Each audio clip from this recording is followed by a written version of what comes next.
Good afternoon, everyone, and welcome to today's webinar, Program Evaluation in Victim Services, an Introduction for Providers. We are delighted to bring this information to you today, and we have two CVR staff from the Urban Institute, Mallory Dusenberry and Emily Wright. And so I'm going to take a back seat now and turn things over to them. Great, thank you so much, Susan. I'm going to go ahead and take control of these slides so I can go ahead and advance them for everybody.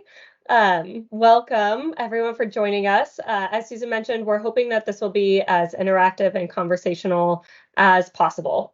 So please feel free to use the reactions and use the chat to ask questions or share examples. We'll also have a few polls and discussion questions for you throughout the webinar. So as Susan shared, my colleague Emily and I are researchers at the Urban Institute, which is a nonprofit, nonpartisan research organization that uses research, evaluation, and technical assistance to inform policy and improve communities. We are both on the Victim Safety and Justice team in Urban's Justice Policy Center, and we are also part of the team that comprises the Center for Victim Research.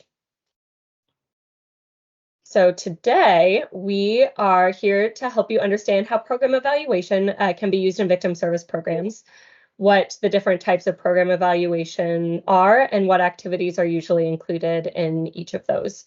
We'll also share some, oh wait, am I showing the right thing? Okay, yep. Okay, there's the objectives. Okay. We'll share some tips and strategies to get started with program evaluation, which often includes partnering with an external researcher.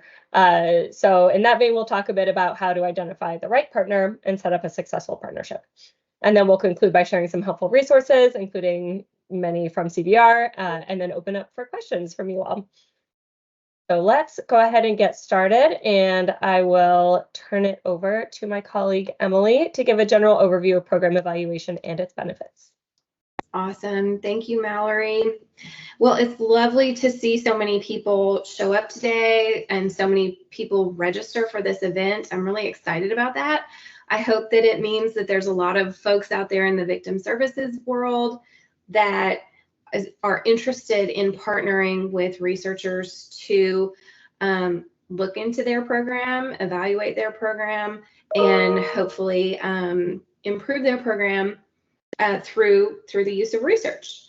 And I'd say the good thing about research methods and these program evaluations that we're going to talk about today is that they're very, very flexible. There's not only a lot of different types of program evaluation you can use, but even within those types of program evaluation, there's a lot of flexibility that we can sprinkle in to the evaluation itself in order to meet your program's needs the best. So let's go to the next slide and talk about what is actual program evaluation.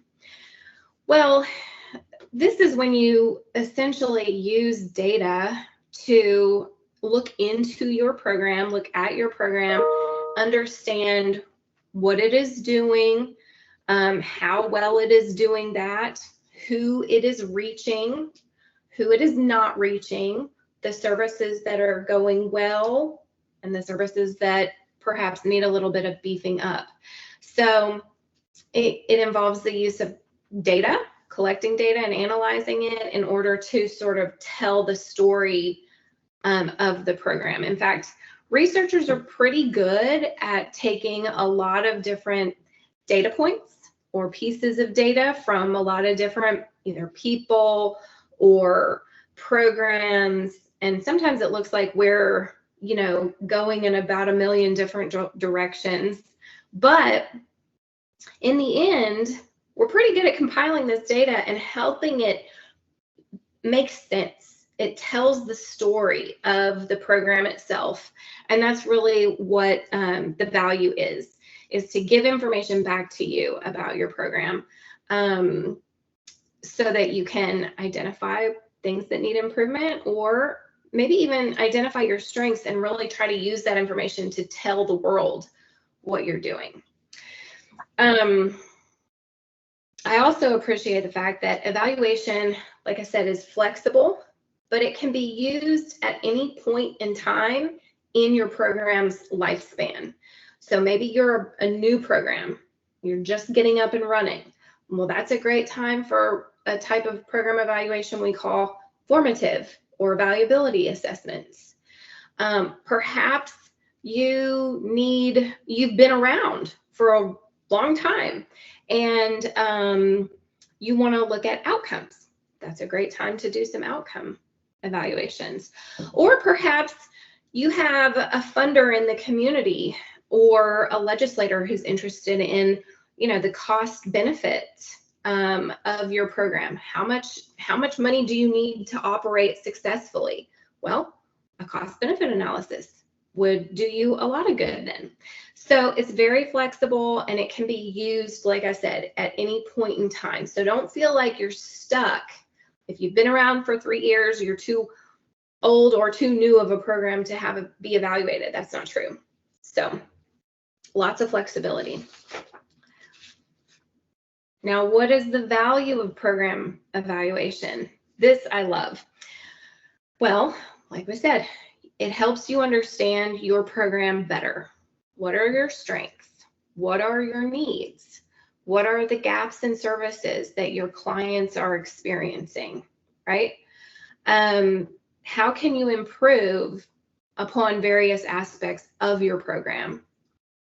And can also help you track the activities of your program, right? So what are your activities of the program? How often do you successfully meet certain benchmarks? What are the areas that really are not being implemented very well, right? I'll give you a couple of examples. So I worked with a child advocacy organization that really told me they wanted their outcome was that they wanted to increase prosecution of child abuse cases in their local jurisdiction. But after working with them for a little bit, we realized they weren't tracking any data or any information from the courts. So they actually had no way to know whether the prosecution of these cases were impacted by their services. So we worked with them to identify additional, what we call alternative outcomes. So what else could you be doing in this program in terms of outputs or, outcomes? What can we measure in addition to these data points from the court, right? In case the court doesn't want to share this data with you, or some jurisdictions don't have data sharing agreements, some do. So we helped them to sort of identify additional outcomes that they can more easily measure in the event that the prosecution ones didn't work out. I also worked with a victim service organization that was just getting up and running, and it was a treatment program. And they needed to make sure that what they were doing in treatment was adhering to and meeting the state standards for batterer intervention programs or relationship intervention programs. And so we worked real closely with them to identify what curriculum they're using, make sure that the curriculum pieces and the types of treatments were tied very, very closely to the expectations of the state standards so that they would be an accredited program.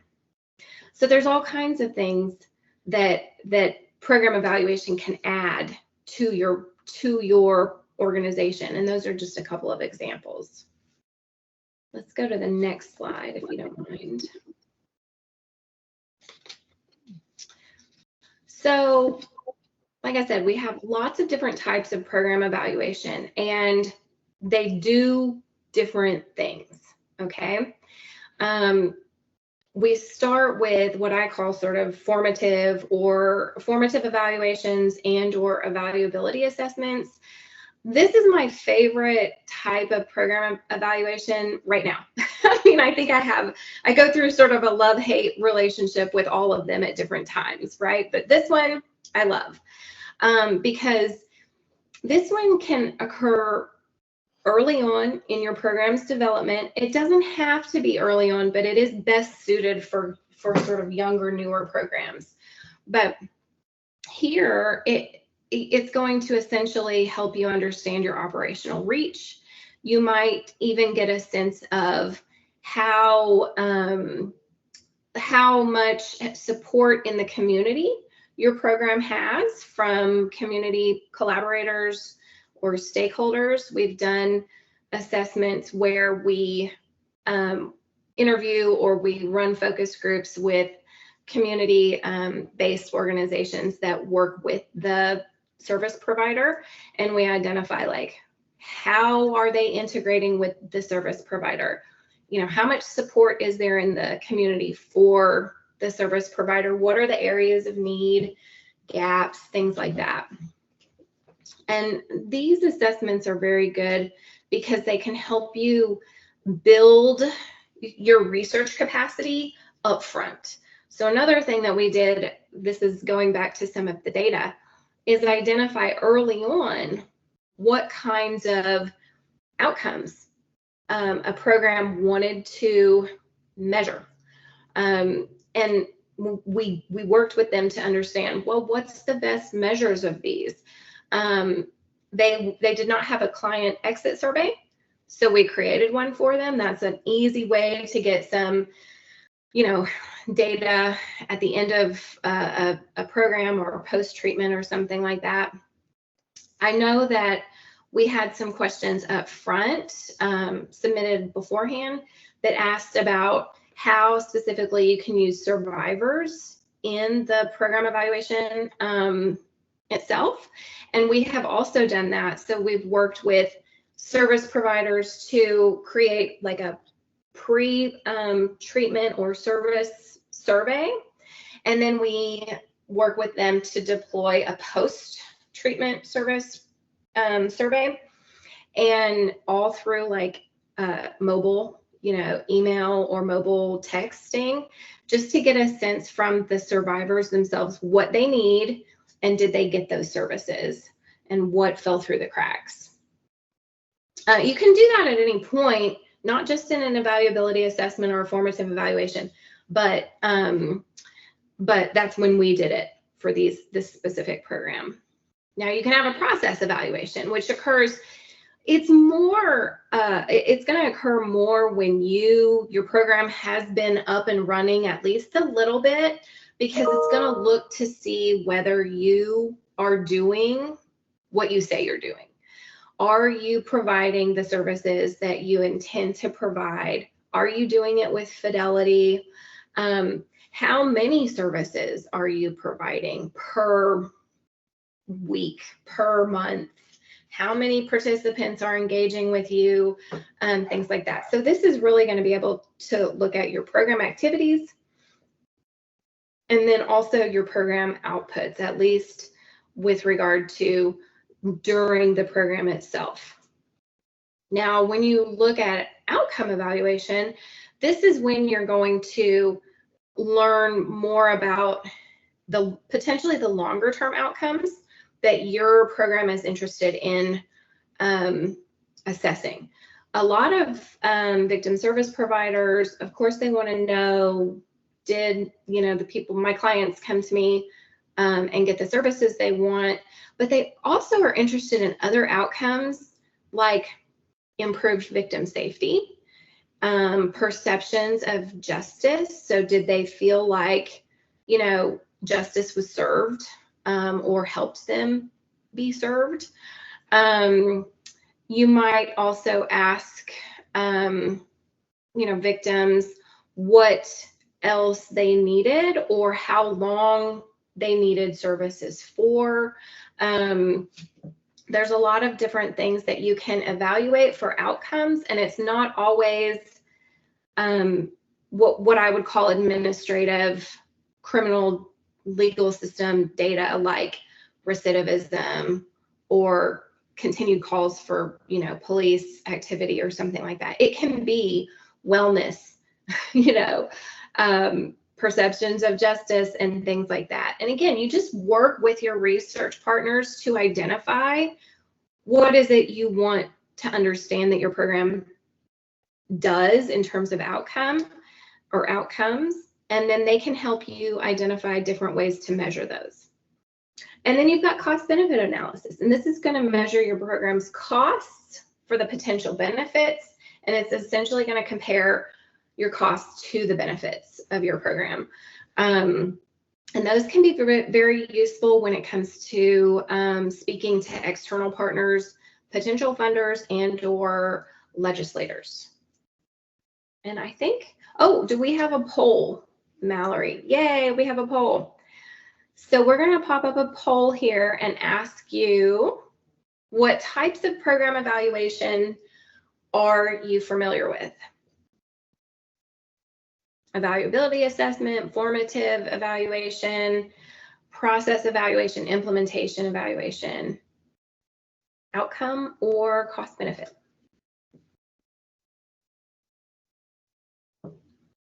Okay, so a lot of folks so far are interested or at least familiar with outcome evaluation. I think this is great information to know, because one of the things I've noticed when working with victim service providers and organizations is they don't actually know necessarily that there's a lot of different types of program evaluation that they can be a part of, and it doesn't always have to be outcome evaluation. Again, I'm really into the formative evaluation and things like that, because I think that that can really help get programs sort of up and running. You can get a logic model, you can get a theory of change, you can work with your researchers on your program manuals and things like that. And that's just really great stuff to have at the core of your organization. If you go to it, if you're just focused on an outcome evaluation, that's fine, but there's a lot of other information that you can get and that you can learn about with regard to your own organization and all the different, strengths and weaknesses of it with different types of evaluation that we're talking about today in this webinar. So thank you. I think I'll turn it over to Mallory. Thanks so much. All right. Yeah, so now I'm going to dive a little bit more into what is entailed in those first three levels of evaluation. So the formative evaluability assessments, process, and then outcome a little bit. So as Emily mentioned, evaluability assessment and or formative evaluation is generally the first step in a program's evaluation journey. And can typically occur during the earlier years of a program's development and are useful for assessing whether that program is feasible, appropriate for its intended purposes, reaching the target population, et cetera. But its usefulness is, as Emily mentioned, not limited to new programs. So formative evaluation also identifies what improvements are needed before effectiveness is evaluated.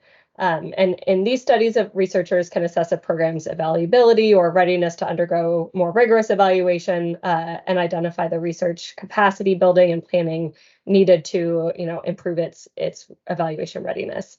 So some of the activities that are often included are descriptive research to understand the program's model, again, assessments of its evaluability and research capacity, and development of research instruments for future testing of its implementation and effectiveness. That first step, defining the program model, often takes the form of a logic model, which includes, staffing, financial, physical resources available, which are often called the inputs, the services offered and to whom, which are often called the activities or outputs in a logic model, and the benefits of the program, which are often called the outcomes in a logic model. And these are usually developed by reviewing program materials like mission statements, policies, staff training, service information, and program leaders and staff can also provide input and should be involved in the logic model design and review process. So for example, some logic models include additional information such as the program goal, external factors, and challenges, and it's important for program stakeholders, like many of you, to be involved in those decisions. So I guess go ahead and give a thumbs up if your program already has a logic model. And if you do, feel free to put in the chat if it was done internally or with the help of a research partner. I think that would be interesting for us all to see and know. So then the next step for determining whether a program can support an evaluation is to describe the number and type of clients that the program serves compared to who it's designed to serve and how those services are delivered. And that information generally comes from reviewing service data, and assessing the program's capacity and reach will help determine when it's ready for that evaluation. So as I'll share later, a program should have a sufficiently large pool of clients to pull from to conduct an outcome evaluation of its effectiveness, especially if there's going to be some sort of randomization or comparison groups or tracking outcomes over time. And then the next stage is determining what type of evaluation is appropriate and then preparing for that, which involves building research capacity within the organization. Stakeholders such as staff, community members, and even clients can weigh in on that evaluation potential. Again, trying to provide voice for victims and clients as often as possible. And whoever is conducting the evaluation will want to review existing data sources and their quality and work with program staff to decide what new data collection could be added without compromising services. And then lastly, the formative evaluation will hopefully result in clear evaluation plans, ideally with, timelines and partners, recruitment strategies, and drafted research instruments. And again, throughout the whole process, leadership and management should be involved. We think that leadership buy-in and their demonstration of support for research to the staff is one of the most important considerations for whether a future evaluation could be or would be successful. Okay, so let's have a little example from real life. So both Emily and I have examples of evaluations we've worked on that had slightly different focuses and therefore resulted in different tools and results. For mine, I helped conduct a formative evaluation of Victim Connect, which is a national resource center for victims of all crimes that primarily consist of a helpline available by phone, chat, and text. Our urban team spent about a year working with the National Center for Victims of Crime, which operates Victim Connect and with whom we've developed a strong, trusting partnership after working together on several other projects. So we were able to define its model, assess its evaluability, build research capacity, and ultimately finalize very thorough implementation and outcome evaluation plans. So I show here the logic model that we developed, which has objectives, inputs, activities, outputs, and outcomes divided along different categories that they thought was really important. And they also wanted to include the goal, assumptions, and external factors. And this logic model provided the basis for drafting the research questions and the instruments for the implementation and outcome evaluations, which are in progress right now. And since we're in the beginning phases of those two evaluations, I can honestly say how valuable it was that we took the time to prepare sufficiently during this formative phase, especially evaluating a program that serves crime victims, and in this case, one that does so anonymously. It was critical for us as researchers to work closely with the program partners to figure out how to make our methods as trauma-informed as possible. So we had to figure out how to advertise a survey to visitors in a way that didn't interrupt any services, how to address visitors in crisis through our recruitment guidelines, how to protect confidentiality and privacy, how to ask questions in a sensitive and clear way, and when would be an appropriate time to follow up with visitors for some of those outcome measure tracking. And I want to say, before I turn it over to Emily for another quick example, is that Urban received the grant award to lead that evaluation, but we made NCVC a subrecipient so that they would have adequate financial resources to engage staff time and resources on the evaluation. And I think anytime that obviously programs involved in evaluation can be brought in as partners with financial support, it makes the evaluation that much stronger and the buy-in that much more present. All right, quick example from Emily. Yeah, absolutely. So we did work with a domestic violence intervention program in Seattle fairly recently. And all these bullet points on the left here are some of the products that we helped them develop or we examined. So we helped them develop a logic model for their program. It was very new. And I love logic models. And we checked their MOUs. So somebody in the chat did have a question about MDTs, multidisciplinary teams. Yes, it is 100% possible to study multiple organizations working together for a common cause, like a multidisciplinary team. In fact, the Seattle DVIP was an MDT, and we studied the collaborative as the project, basically, or as the program itself. So in order for an MDT to work across various agencies, at least in Seattle, they needed to have up and running MOUs so that they could share data, share information about the same case, right? We've done this too with crossover youth, so kids who are involved in the juvenile justice system and the child welfare system. Those systems usually don't talk, so to speak, but MDTs allow them to share information on the same youth. And it's very, very similar process, right? So you work with the various organizations and you make sure that there's mechanisms in place to allow them to share data, case manage for the same, youth or family or something like that. So we also helped them devise a checklist of like MDT processes. So making sure that all the people who were part of the MDT were there. There was a structure in place for all the meetings. Everyone was able to share, had time on the agenda to share, their information, case manage, the cases together, and basically inform the various decision makers that were part of the team. So we created ways and documents for the group to essentially standardize itself, right? To make sure that it was engaging in standard practice across cases. This is an example actually of, I think, a treatment fidelity essentially checklist or review that we put together so that they could monitor client succession through the various treatment components or curricula. And so they could track whether they had completed certain sections or not completed them, and they can identify areas that they struggled with.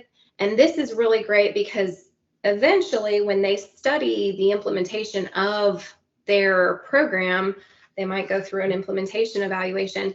They can pull these files on their clients and understand which of the curricula modules, so to speak, on the left-hand side are really difficult for clients to understand and to get through. This would be important information to give back to the program to help them improve that service component, right? Okay, I'll get back to you, Mallory. Thank you so much.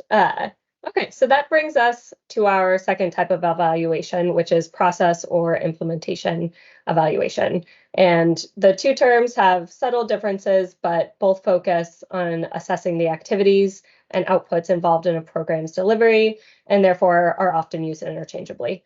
So this type of evaluation, as Emily described earlier, describes the program's delivery, tracks the process of that service delivery, and determines if it's been implemented and carried out as planned. So it really answers valuable questions about how well the program's working, whether it's reaching the intended clients, and which elements might need to be improved or changed. And again, like many formative evaluations, the first step is often to create a logic model to clarify those goals, inputs, activities, outputs, and then that can help others understand also what's needed to run the program. And then the next step is monitoring program activities to determine which services are operating as intended, which differ from what was intended. And then the third component we have listed here is tracking outputs, which is what a program immediately produces as opposed to the outcomes, which is a little more on effectiveness and bigger picture impact of the program. So outputs in victim services can include the number of victims eligible for a program, the number that were actually served, changes in, the diversity of victims served, the number of trainings given or resources created, or outreach to the community that was conducted. And when tracking those in comparison with the logic model or some sort of baseline, the evaluation can say whether the activities were conducted as planned. And as I mentioned already, reviewing program materials is an important starting place for understanding how a program was designed to operate, but then it's important to get both quantitative and qualitative data about how the program is working. So whoever is conducting the evaluation can conduct observations of the services to see how it's functioning in practice.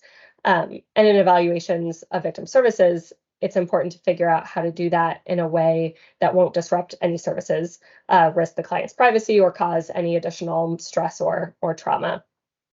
And then more quantitative data can come from checklists that staff use to track progress, which Emily gave a few examples of, and then review service data collected by providers.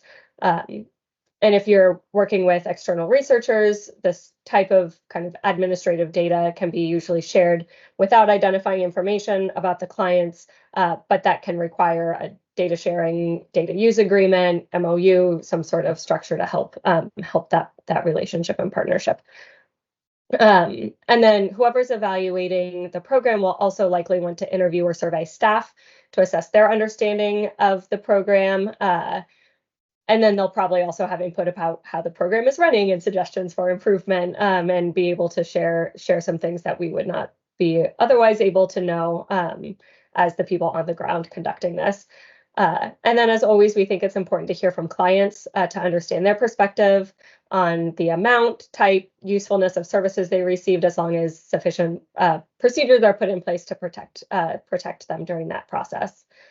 And then once all of that information is collected, the researcher can analyze and summarize the findings to identify for you where it's working well, where there's room for improvement.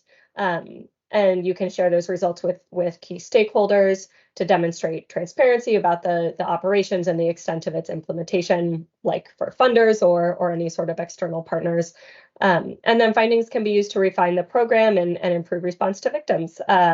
Can be used to guide strategic planning and support future fundraising efforts as well.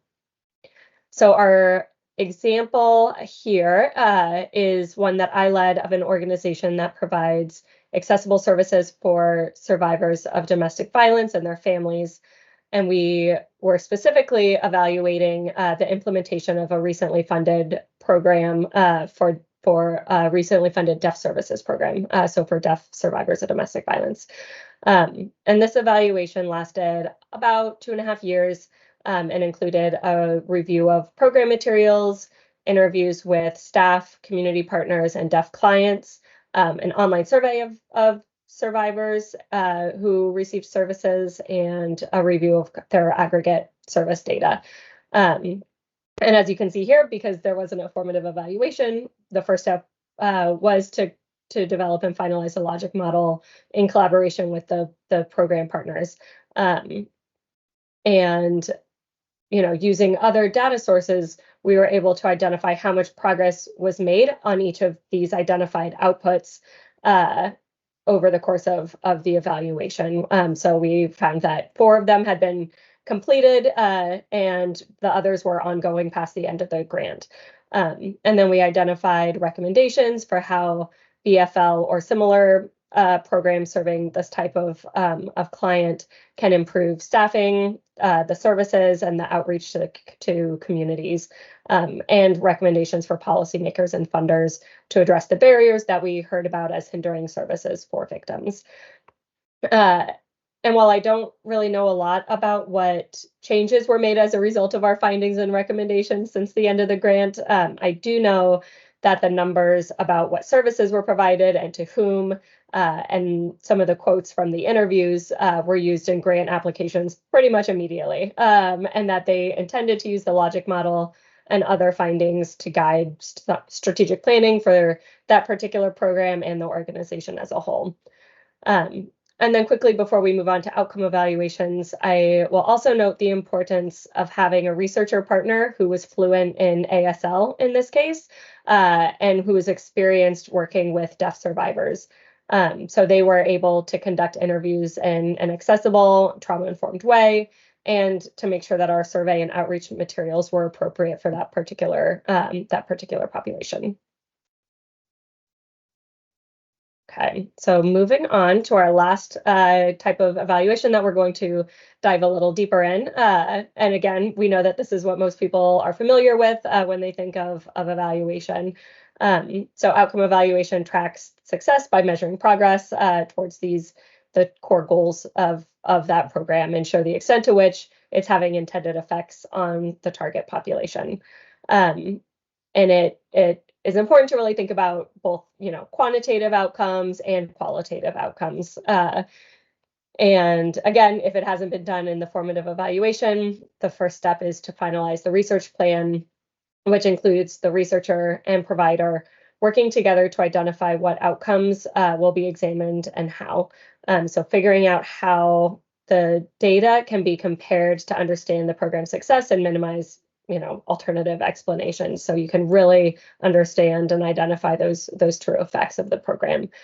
The gold standard for assessing causal impacts is generally considered to be a randomized control trial in which people are randomly assigned to receive or not receive services.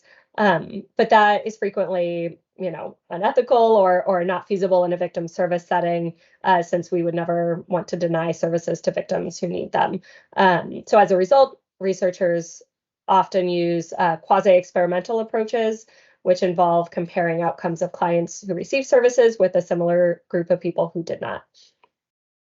So when thinking about quantitative outcomes, that might include the percentage of clients who, obtain housing or employment following program participation, or, as Emily mentioned, victims' improvements on scores of resiliency or safety, hope. These data can be collected using surveys of those clients, but also could be used using client data management systems or other record keeping. Qualitative outcomes can include verbal descriptions of client successes or narrative observations, and can really provide rich insights on the context around clients' progress. And those can be collected from interviews, focus groups, or observations. And as the expert in your particular victim population, you should really be involved in reviewing the questions asked and the methods of recruitment and implementation to make sure that they are appropriate. And then we also, recommend for data collection with victims, it might be helpful to pilot test those with a few victims to identify any challenges before implementing more broadly. And then, of course, the last step is to summarize those findings across all the data sources to paint that rich and comprehensive picture of the program's successes and areas for improvement. And then hopefully your research partner would debrief you as program leadership and staff more broadly and make sure that those results are documented in a way that's accessible for providers and to understand and implement. Okay, that's all. Okay, so last example, which isn't one that either Emily or I conducted, but it was done by some of my colleagues at Urban, and they conducted an implementation and outcome evaluation of a career readiness training program for survivors. And I think it's helpful to point out that it's super common to mix elements of different types of evaluation if the program's ready for that, and to conduct, process and outcome evaluations simultaneously, especially because many of the data sources like interviews and surveys can speak to both types of research questions. And that's what we're doing with our current Victim Connect evaluation and what our colleagues did here. So as you can see, they started by developing a logic model and used observations, program data, and interviews to determine how the programs were implemented and who they served. And then they conducted focus groups and surveys of clients to capture their satisfaction with the program and changes in outcome from pre-enrollment to right after the program ended to 1 year later. So they looked at job placement, skill development, income, emotional well-being, self-esteem, and sense of community. And then they interviewed a small number of survivors who didn't participate as a comparison group. So this evaluation was pretty significantly impacted by COVID and goes to show that a good research partner will also be able to work with the program partners to adapt to any changes that come up, because we know that programs change frequently and evaluations can take a long time, and the real world impacts happen. And then we also thought it would be helpful to see that it's possible to follow up with survivors even a year after their engagement with a project, and that meaningful results can emerge from looking at short and medium term outcomes. It doesn't have to be super long term to be important and impactful. So now that I've gone over those three main types of evaluation, we have another poll for you all. Susan, would you be able to post that second poll for us? We are curious what type of evaluation you think is most appropriate for your program right now.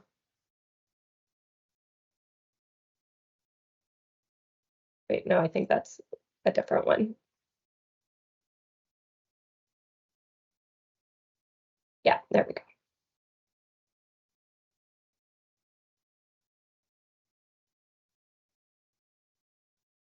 I'll just give a second for those to come in.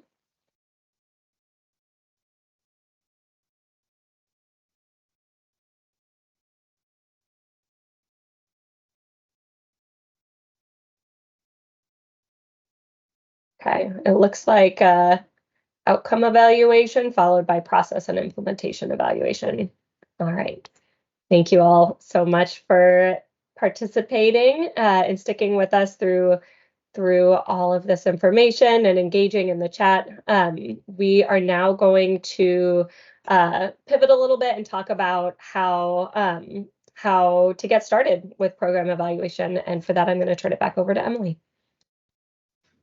Yep, absolutely. So what there's been a couple of questions, I think, even pre-submitted before the webinar that did ask about this. And I think there was one in the chat that says, you know, how do you even, we don't even know what questions to ask, right? We don't even know where to start with that. So the first steps to setting up an evaluation, Mallory, do you mind? Thank you. I suggest finding a partner. You can do this externally or internally. Now, Urban typically is an external partner, so I'll speak more about that because that's the experience that we've typically have, but you can do evaluations internally, as I'm sure you all know. But find a partner, and you really want to have an idea of again, if you don't know what questions you want to ask, that's okay. First, find your research partner, do some, talking amongst yourselves, because sometimes that is a process in and of itself that is really beneficial to the team to understand what you're actually wanting to do, right? But if you have an idea of what questions you want answered, certainly think about those, share those with your research partner. Think about how might you answer those? And that doesn't mean you need to figure out the methods, like the actual evaluation design or anything, but you want to think about internally, what kinds of data do you have that might be useful in answering your questions? Or equally important is what kinds of data don't you have? Because that is a very big issue that researchers also want to know, is like, okay, maybe you don't have that right now, but do you have access to it? If you have access to it, we can do this. If you don't have access to it, well, then we need to go back and think about what other outcomes or measures we can identify to measure, right? I also recommend certainly that you have leadership buy-in, but you also need staff buy-in too. So you need upper admin leadership buy-in to the evaluation, but the line staff, so to speak, those people who are doing the day-to-day activities, they're also going to be possibly part of the evaluation. So they may be asked to fill out a survey, or they may be asked for to give an hour of their time in an interview or something like that. So giving them a heads up as to what you're trying to do with this evaluation and why. The why is huge. Is really important. So try to be as transparent as you can.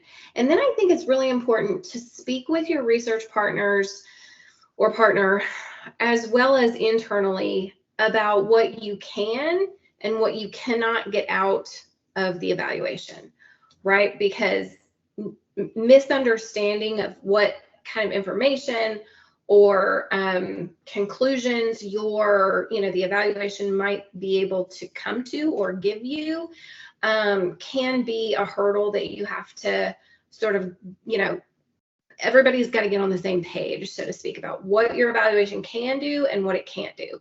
So I've worked with some places where they want a survey for their clients, but then we find out that some of the questions they ask, there's not going to be services provided depending on the answers. So it's like you got to really understand at the outset what you can and can't do with that evaluation, and just be clear with your research partners, because that's always super helpful. Let's talk about partnering with researchers. The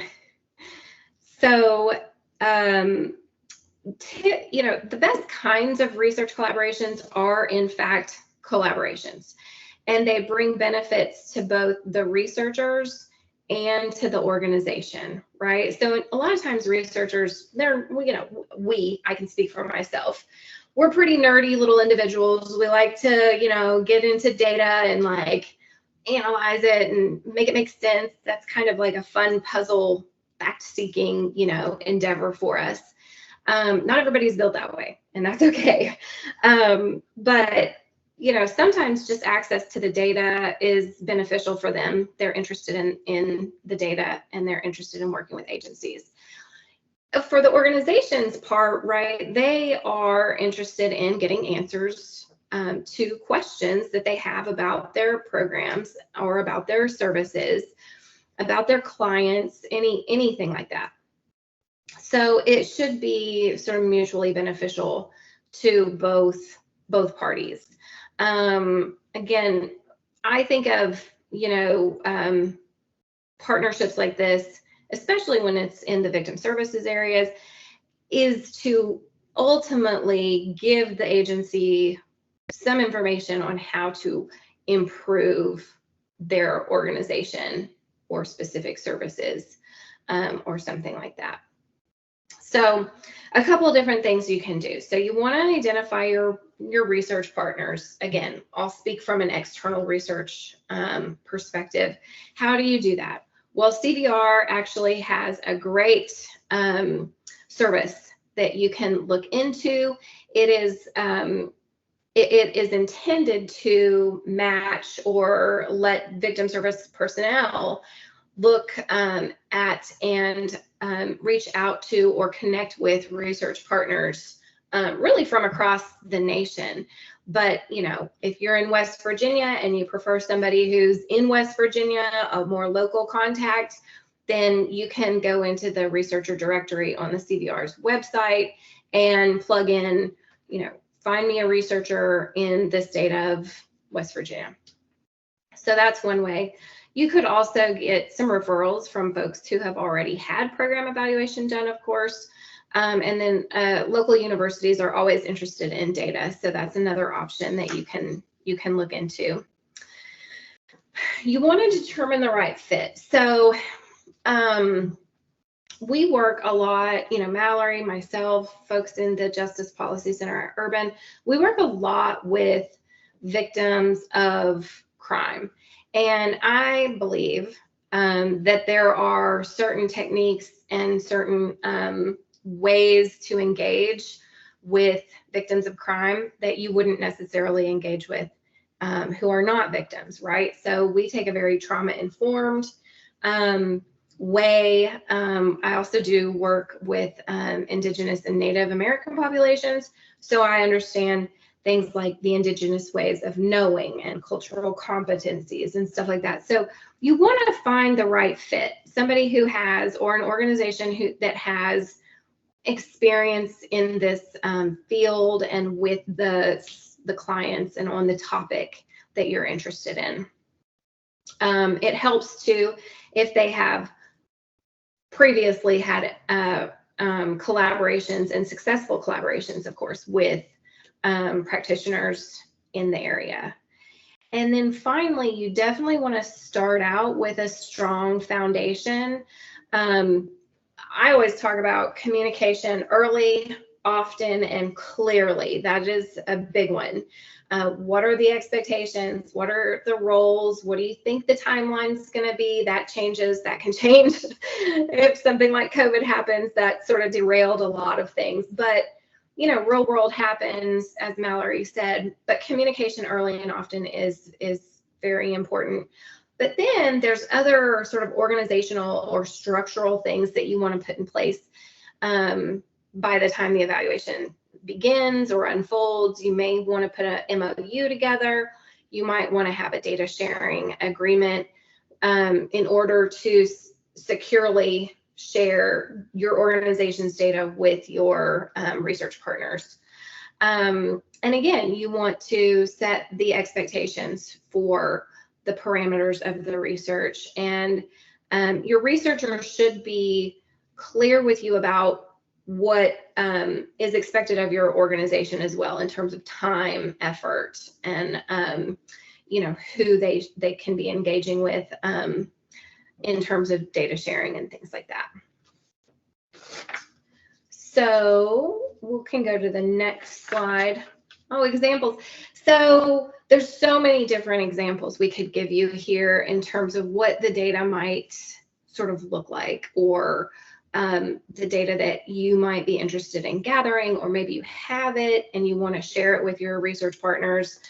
So you're probably, one of the things that we suggest is really take a good hard look at what you're currently able to you have access to in terms of data, because that's super helpful and can cut down the costs and time and stuff like that in the evaluation. But you might already be collecting things like your demographics, your victims' needs upon intake.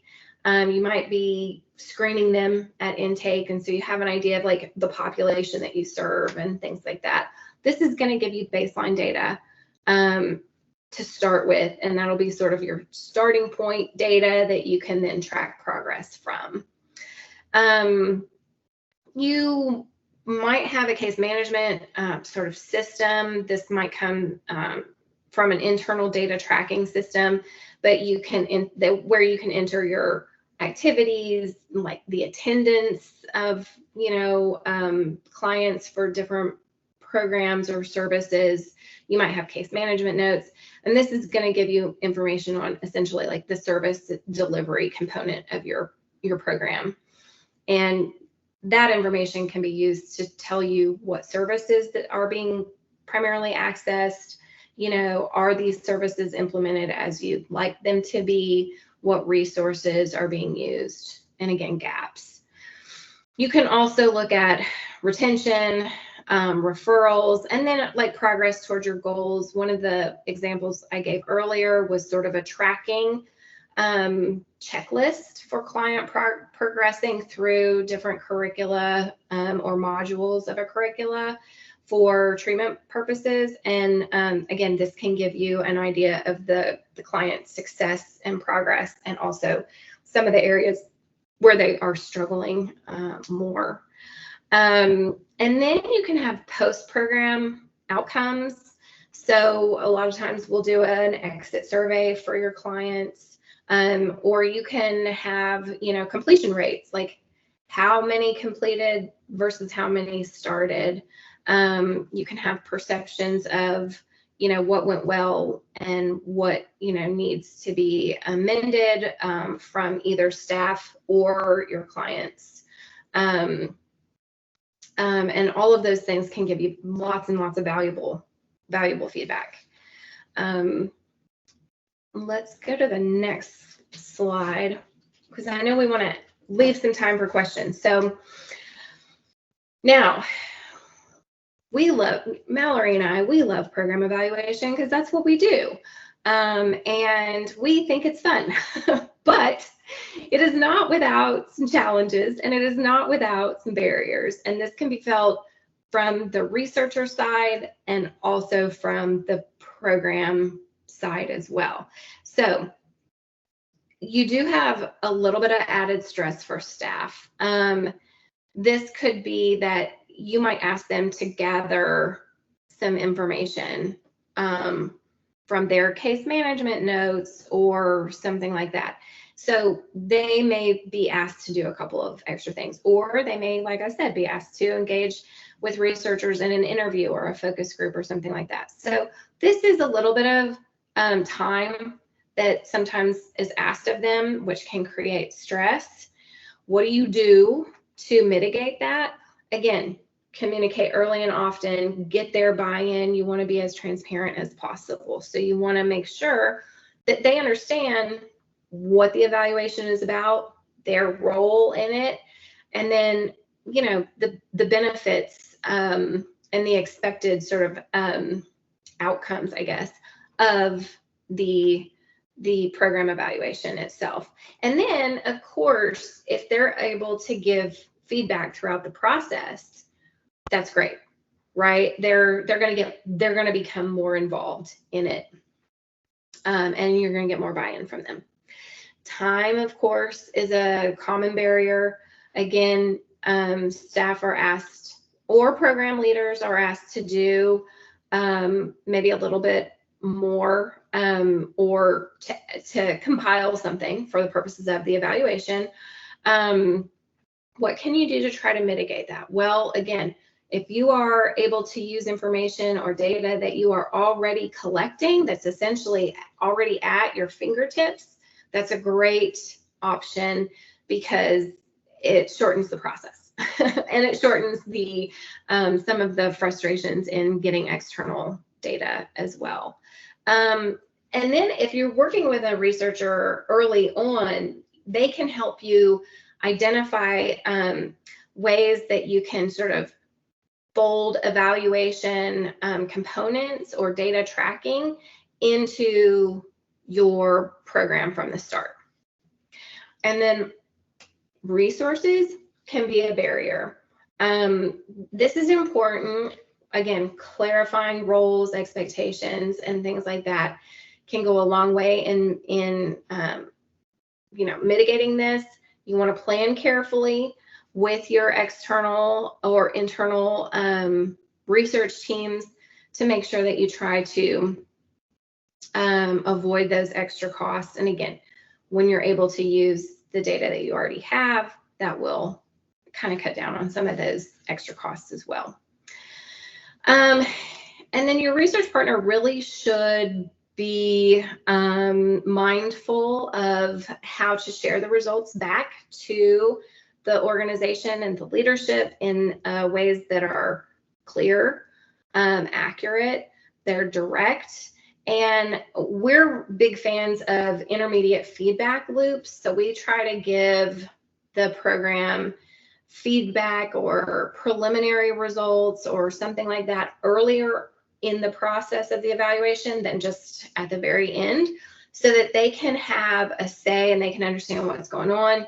And they may say, I've been in evaluations where they say, well, that makes a lot of sense. And I think we also have this data we can share with you that might help you understand this particular data point more. Super, super helpful helped us understand what the data were saying to us. And we didn't wait until the very end of the evaluation to do that. I think we have a poll that we might pop up. Susan, if you're able to do that. We're wondering, I believe, what your concerns are with regard to potential challenges that you think might occur in program evaluation for your specific program. So could be understanding how to get started, staff, resources. Resources tends to come up a lot. Understanding how to get started is a big one. Limited research experience, having a negative impact on survivors and victims. This is important. I will say this.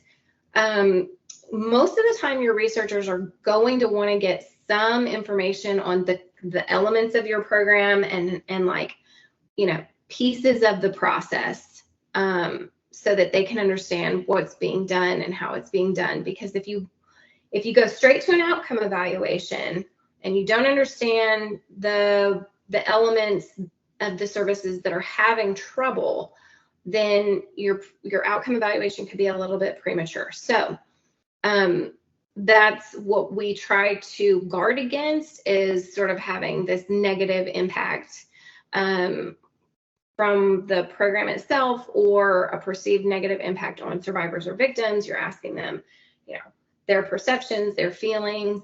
You know, we don't want to re-traumatize them or anything like that. So there are concerns that legitimately come up in our conversations with victim service personnel that we, again, try to talk about early on so that those can be sort of mitigated over time. All right, this was a little trickier poll, so I tried to give people a little bit more time to go through the ranking. Are you ready for me to close it?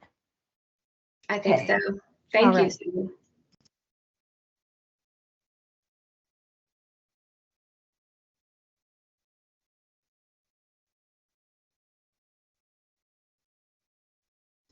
Okay, and mine came up and said that it was still, oh my gosh, sorry. Understanding how to get started was still one of the top concerns, and hopefully we've given you some things to think about in this webinar to help you get started. And I think, Mallory, you're up. Yeah, thank you.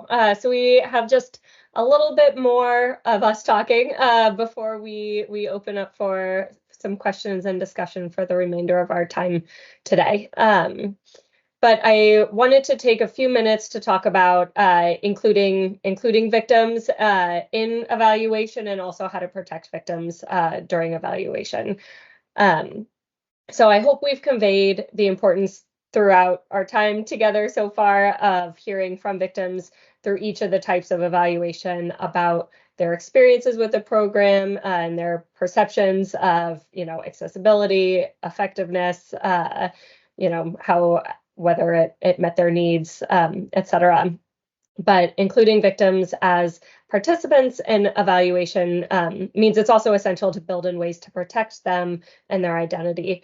So to start, it's important that your researcher partners understand the specific victim populations that you serve and how to engage with them, which you as the providers are uniquely positioned to train them on. So some considerations when planning the evaluation design include, you know, protections for victims' privacy and confidentiality during recruitment, data collection, and when storing, analyzing, and reporting data. And that's something that researchers will need to be thinking about from the very beginning, and researchers should be, you know, going through internal like IRBs to make sure that they have the proper protections in place. But that's something that they'll also want feedback from the provider partner on to make sure that it is adequate for their comfort level, you know, connecting their clients to the researcher. And then it's also we think it's important to think about whether there's there's room to give options for virtual versus in-person participation, and how to reduce barriers related to language access, or really to make it as inclusive as possible during that planning stage. And then thinking about, how to have advocates on standby or other resources available to share if victims become upset or, experience any distress during data collection. And we usually see that during interviews or focus groups, particularly, since we are talking about, sensitive issues and services related to sensitive needs and topics.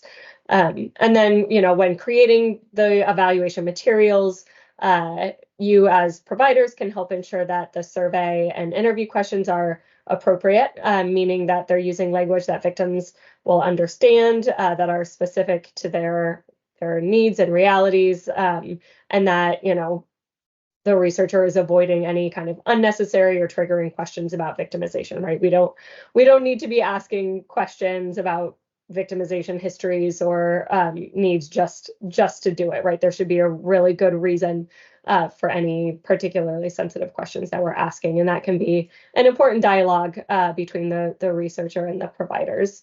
And then we also want to make sure that recruitment and consent language gives victims the information that they need to make their own choice about participating. So we really want to approach it with an empowering lens without having any, sense of coercion or sense that, their participation is linked to any access to services or in any way connected to the services that they are receiving or could receive in the future.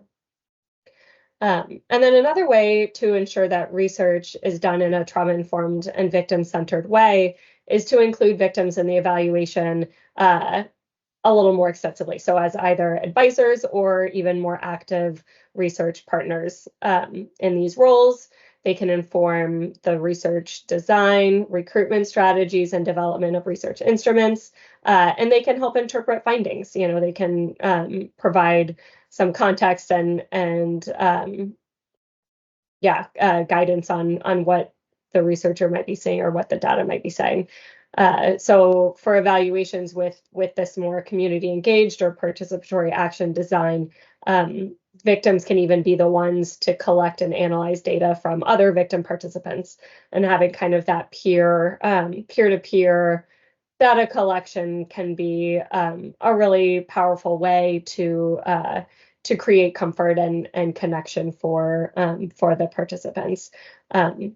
But either way, whether they're serving as, on an advisory board or some sort of community work group, or, some sort of more guidance or advisory position, or if they're a little more actively involved in doing the evaluation, we really think that these victims should be meaningfully compensated for their time and expertise, and hopefully the researcher partners will know that that's an important thing to include in their budgets in an adequate way. Okay. So then the last thing, we've given you a lot of information and hopefully provided a helpful overview, but we also want to share some of the resources that are available to help in your evaluation journeys going forward.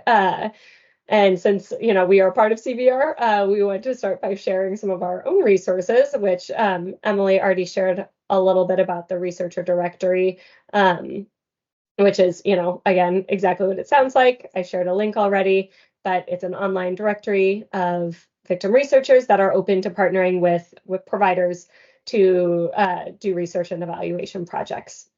And the directory is searchable by state, victimization areas of focus, populations of focus, and types of research expertise. And then we also have a number of what we call quick reference guides, and those provide brief written overviews and tips on a number of different relevant topics, some of which I've listed here, to help you get started with research and evaluation. And then there are also a number of other resources out there to support evaluation in the victim service space, including a 6-week online training from OVC's TTAC, if you're familiar with that resource. And I think they are accepting applications for their next course right now. So if you want kind of a deeper dive than what we've provided today, that is a really great resource to check out. And then, there are organizations like the National Sexual Violence Resource Center that has more population-specific tools and toolkits available. So with that, I will go ahead and leave up this slide so you don't lose any of these resources. But I think at this point we can go ahead and open for questions. And then also feel free to put in the chat what resources you think would be most helpful to help you with program evaluation.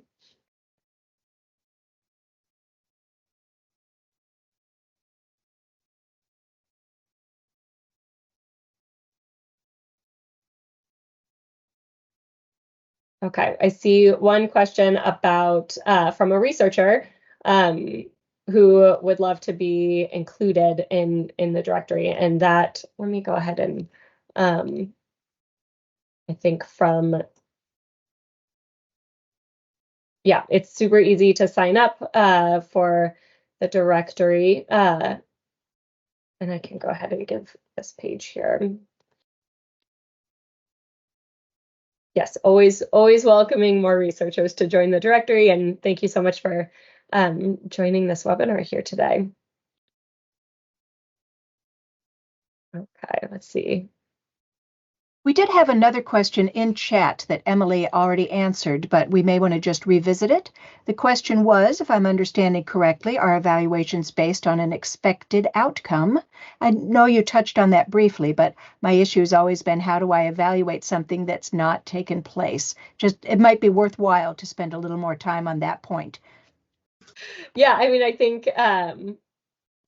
think for programs that are super new or haven't really been implemented yet, it's a really amazing opportunity to kind of identify those a research partner early on and think through, how you can build in some of those data points or outcomes for tracking from the beginning, right? I think once programs really get going, or if they've been around a while, it can be a little harder to change infrastructures or ask staff to do different things. But if it's what they've always been doing and collecting this data or thinking about how, what outcomes they might want to be tracking from the very beginning, I think that sets you up really well for being able to see what the impact of your program is over a long period of time and through each of its different stages of growth. There's a question from Tara. Are funders ever in communication with researchers about updating the evaluations that programs do? As a VOCA recipient, they report demographic data and outcome data, but wonder if there are ever conversations about collecting other types of data. I believe funders are always trying to get as much evaluation data as they can, and they, like individual programs, struggle with, how do I find the extra funding to evaluate and analyze this data? I know that the VOCA Center that OVC funds works with VOCA administrators to try to help them figure out how to capture and use the data, but it's just a constant struggle. Mallory, I'm sure you have more to add to that. Oh, yes, I see. We have a VOCA administrator with a big amen there.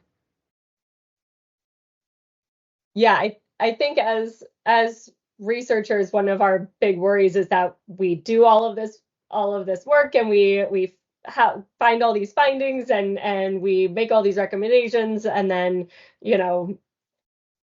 it becomes outdated very quickly. And I think it's super important to revisit on a regular basis, because again, things change, or it's important if you make these these recommendations, or if you enact these recommendations that emerge from a first level of evaluation, like did they actually make a difference? Are they resulting in the outcomes? Or because again, things change, or it's important if you make these recommendations, or if you enact these recommendations that emerge from a first level of evaluation, like did they actually make a difference? Are they resulting in the outcomes or the changes that you want? Like I think that kind of follow-up is really important and meaningful, but I think it's really hard. Again, always finding the funding and the support for that is the challenge. All right, while we're waiting for more people to think about their question and drop it in chat, I do want to remind you, as Mallory said, that we have so many of these resources available on the CVR website. We also try to capture as many open access reports about research or evaluation and include them in the CVR library, which you can get through our website. Again, that's victimresearch.org. And if you have an evaluation report that you'd like to share, we'd love to include that in the library so your colleagues can see it. So please do forward that along to CVR. I'll go ahead and put my email in chat as a recipient of anything you want to share with your colleagues. Yeah, and I can go ahead and go to the next slide, which has Emily and I's contact information as well. And I think that's an interesting point, or maybe not interesting, but a good point that you brought up, Susan, is that evaluations are first and foremost super helpful for the programs themselves that we're evaluating, but I think there is a lot of utility and value in them for helping other programs too, right? Like we want there to be usefulness and value and evaluation beyond just for the program being evaluated. We don't want programs to have to reinvent the wheel, or we know there's a lot of common challenges, a lot of common barriers in victim services, and if programs can learn from each other, then that is how we strengthen the victim service field. So the more access to evaluation findings and materials, the better. Right, and not just seeing what outcomes or what the final result was of someone's evaluation, but how did they do it can give the next program ideas for their own evaluation. So please don't hesitate to share your report. You may have finished an evaluation a year or two ago, and it may be just sort of collecting dust on the back shelf. We would love to help you share that with your colleagues. And I think there was, sorry, Susan, I know there was a couple of questions that came in before the webinar, and I wanted, I have them up, and I just have one or two that I wanted to address. Please do. If that's okay. Okay, thanks. So one of the questions was, what's best practices for measuring outcomes? And one of the things I'll say about this is I'm a big fan of sort of triangulation of data. So don't just rely on one source of data for one outcome measure. It would be great and is great to identify multiple outcomes that you want to track. And also if you can sort of supplement data on one piece of information with other data, that's really great. So I'll give you an example.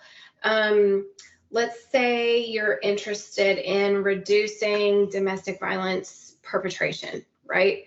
So you can have official data. So was someone rearrested for domestic violence or something like that? But you can also have a second source of data that isn't relying on official data, and that could be either self-reports of perpetrative behavior or victim reports of did this person continue to perpetrate domestic violence. So again, multiple sources of data paints I think a richer, more accurate picture. And then one other question was that I think we got through a lot of them, but one other one was Do you have any initial questions for program evaluation? This one's fun, and Mallory, Susan, y'all might have some other things to chip in here, but I always like to know, okay, what are your top 3 things you want your program to be doing, whatever that is. And then we talk about, because that can become long-term goals, like we want to make victims safer or something like that. But they also can be short-term or intermediate sort of outputs that the organization actually does. So we want to serve 50 clients a month, right? Those are 2 different outcomes, really. And so we kind of go through some sort of some thinking strategies on what is it that you do, how do you do it, and then what are the things that you most value in terms of your outputs or outcomes. So what value do you want to bring to the community, to victims or whatnot? We usually start really broad and then you go down to the specifics. And those are, again, thought exercises. Because sometimes folks, they haven't had time to just sit there and really identify the top 3 things that they want to achieve as a program, right? Mallory, Susan, you might have something else to say.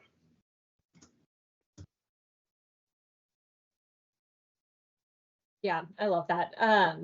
I think often starting from the client side or the victim side, like what do you most want victims to be getting out of this, right? Like what do you hope that victims will leave this this encounter or this service or this interaction having gained, and really understanding that, and then also what do you need to get there, what resources do you need that you have or that you maybe need and don't have, so really thinking about what it takes to make that happen.